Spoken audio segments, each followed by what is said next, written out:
Purim, a celebration of joy, courage, and tradition. What if I told you there's a holiday where you can dress in costumes, feast like royalty, give gifts, and even drink as part of the tradition? Welcome to Purim, one of the most exciting and meaningful Jewish holidays. But beyond the fun, Purim tells an incredible story of courage, resilience, and unexpected twists, with deep symbolism hidden in every tradition, from the Megillah reading to the triangle-shaped cookies we all love. So grab a Hamantaschen, get comfy, and let's dive into the history, traditions, and the delicious foods that make Purim one of the most joyful holidays on the calendar. To understand Purim, we need to travel back over 2,500 years to ancient Persia, where a high-stakes political drama unfolded, one that nearly wiped out the Jewish people until one brave woman changed everything. The story of Purim. Haman's plot. Haman, the king's power-hungry advisor, hated the Jewish people, especially Mordecai, who refused to bow to him. So, Haman tricked the king into signing a death decree for all Jews. Queen Esther's courage. But what Haman didn't know, the king's own wife, Queen Esther, was secretly Jewish. The great reversal. Esther risked everything. She revealed her identity to the king, exposed Haman's plan, and convinced Ahasuerus to save her people. The big celebration. Haman was defeated, the Jewish people were saved, and instead of a day of destruction, it became a day of joy, feasting, and giving. And that's how Purim was born, a holiday that turns fear into joy, sorrow into celebration, and oppression into victory. Now that you know the story, let's talk about how Purim is celebrated today, because trust me, this holiday is a nonstop party. The entire Purim story is read aloud in synagogues out of the book Esther, and here's the fun part. Whenever Haman's name is mentioned, people boo, stomp their feet, and shake noisemakers called graggers to drown out his name. It's audience participation at its finest. Ever seen a Purim costume party? People dress up as characters from the story, Queen Esther, Mordecai, even Haman, or go totally wild with their outfits. Why? Because Purim is all about hidden identities and unexpected twists. Ever wanted to see the book of Esther told as a comedy skit? That's what Purim spiels are. Funny, over-the-top retellings of the Purim story, sometimes with a modern twist. All right, let's talk food. Because Purim wouldn't be Purim without a massive feast filled with dishes that carry deep meaning. Hamantaschen, the iconic Purim cookie. Why triangle-shaped? Some say they look like Haman's hat, ears, or pockets, symbolizing his downfall. Classic fillings: poppy seed, traditional, fruit jam, chocolate, and even savory variations. Kreplach, the dumpling with a secret. Why is it eaten on Purim? Because the hidden filling represents hidden miracles, just like how Esther's identity was hidden until the right moment. Sudat Purim, the feast of joy. A lavish meal with roast meats, challah bread, gefilte fish, kugel, and wine. Because joy and abundance are at the heart of Purim.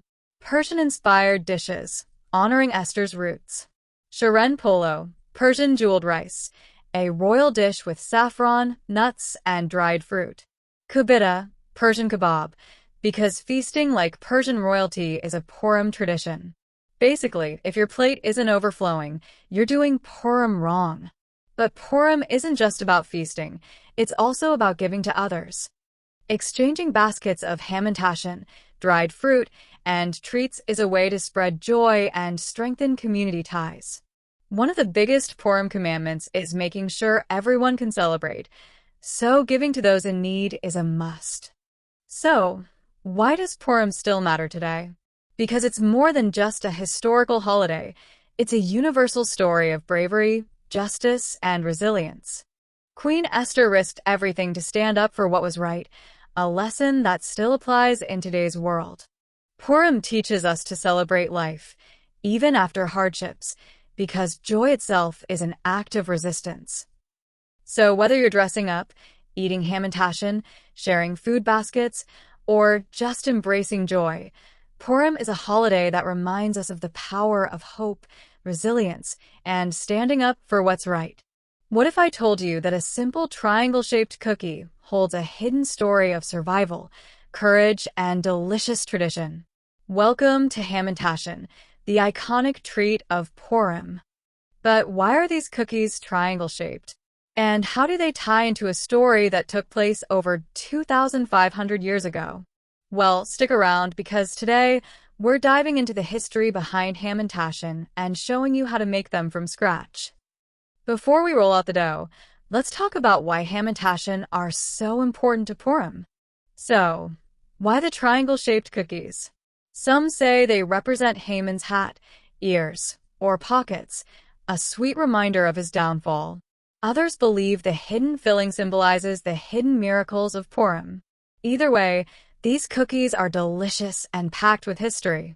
All right, let's get baking. For this classic Hamantaschen recipe, we're making a buttery, slightly crumbly dough and filling it with poppy seed, fruit jam, chocolate, or nuts. Ingredients you'll need. For the dough, 2½ cups all-purpose flour, ½ cup granulated sugar, 1 teaspoon baking powder, 1/2 teaspoon salt, ½ cup unsalted butter, softened, 2 eggs, 1 teaspoon vanilla extract, 1 teaspoon orange zest, optional, but adds great flavor, 2 tablespoons milk or orange juice if dough is dry. The secret to the best Hamantaschen? Chilling the dough before rolling it out. It makes shaping so much easier. Choose your filling, pick one, or mix and match. Poppy seed mown filling, the traditional choice. ½ cup poppy seeds, 1/4 cup milk, 2 tablespoons honey or sugar, 1/2 teaspoon vanilla extract. Fruit jam filling, classic and sweet. ½ cup thick fruit preserves, apricot, raspberry, or prune work best. Chocolate filling, a modern favorite. ½ cup chocolate chips, 1 tablespoon heavy cream. Nut filling, rich and flavorful. ½ cup ground walnuts or almonds. 2 tablespoons honey or sugar. Now that we have everything ready, let's start baking. Step 1. Make the dough. First, in a large bowl, whisk together flour, baking powder, sugar, and salt.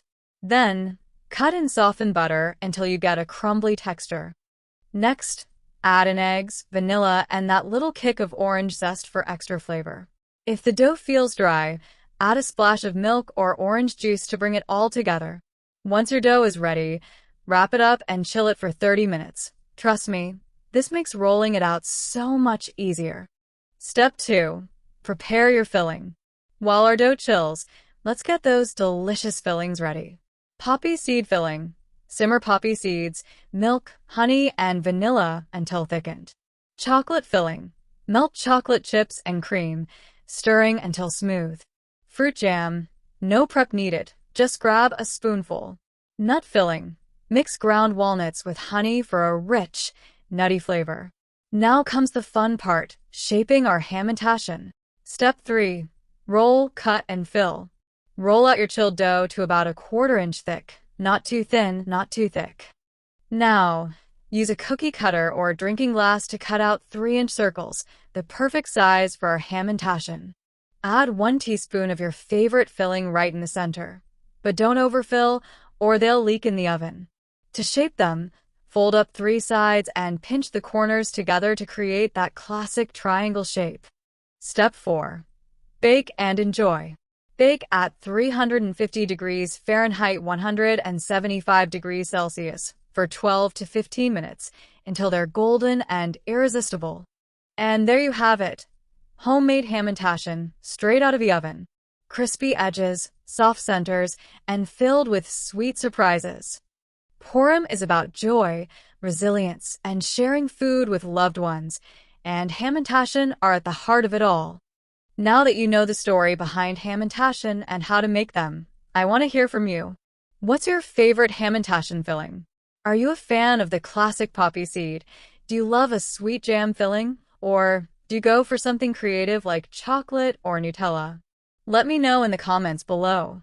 And if you love learning about the history of food and culture, don't forget to hit that like button, subscribe to Knowledge Void, and ring the bell so you never miss a tasty deep dive into culinary history. Plus, if you want to help support the channel and get access to exclusive content, check out my Patreon, link in the description. Thanks for watching, and I'll see you in the next delicious episode.